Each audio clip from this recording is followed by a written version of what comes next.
قدیم زمانوں میں جب دنیا روشنی اور اندھیرے کے بیچ بٹی ہوئی تھی، ایک ایسا جنگل موجود تھا جہاں وقت تھم سا گیا تھا۔ درخت آسمان کو چھوتے تھے اور ان کی جڑیں زمین کے راز چھپائے رکھتی تھیں۔ اسی جنگل میں ایک پر اسرار جادوئی الو رہتا تھا۔ اس جادوئی الو کا نام نوران تھا۔ نوران عام الو نہیں تھا، بلکہ اسے کائنات کی روشنیوں نے چنا تھا تاکہ وہ اندھیروں کے بڑھتے ہوئے طوفان کا مقابلہ کرے، کیونکہ اندھیروں کی مخلوق جو سایہ خور دن بدن طاقتور ہوتے جا رہے تھے، یہ سایہ خور انسانوں کے دلوں سے امید چرا لیتے تھے، ان کے خواب توڑ دیتے تھے اور ان کی آنکھوں میں اندھیرے بھر دیتے تھے۔ ایک دن جنگل کے بیچ ایک سیاہ بگولا اٹھا اور اس میں سے اندھیروں کا سردار نکلا، جس نے اعلان کیا کہ وہ اس دنیا کو ہمیشہ کے لیے اپنی قید میں لے لے گا۔ گاؤں کے لوگ خوف سے لرز گئے، بچے رونا شروع ہو گئے، چراغ بجھنے لگے، ہوا بھی ختم ہونے لگی۔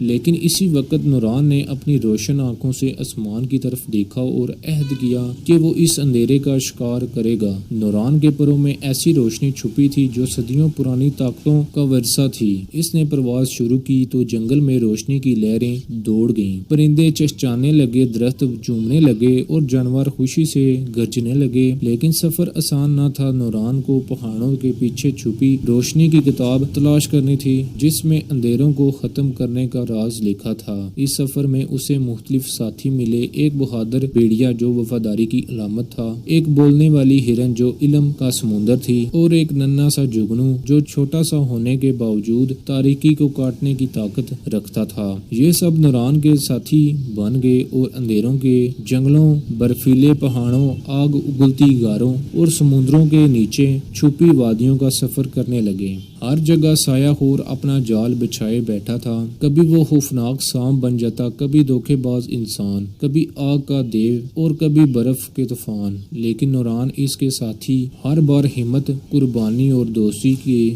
زور پر ان کا مقابلہ کرتے رہے۔ سفر کے دوران نوران کو اپنے اندر چھپی کمزوریوں سے بھی لڑنا پڑا۔ شک، خوف اور غصہ بار بار اس کے دل پر حملہ کرتے، مگر وہ اپنی روشنی کو مضبوط رکھتا اور یاد کرتا کہ اندھیرا کبھی مستقل نہیں ہوتا۔ ہر رات کے بعد صبح ضرور آتی ہے۔ بالآخر وہ وقت آیا جب اندھیروں کے سردار کا قلعہ سامنے آیا۔ یہ قلعہ سیاہ پہاڑی کے اندر بنا تھا، جہاں سورج کی کوئی کرن کبھی نہ پہنچی تھی۔ وہاں خاموشی ایسی تھی جیسے دنیا رک گئی ہو۔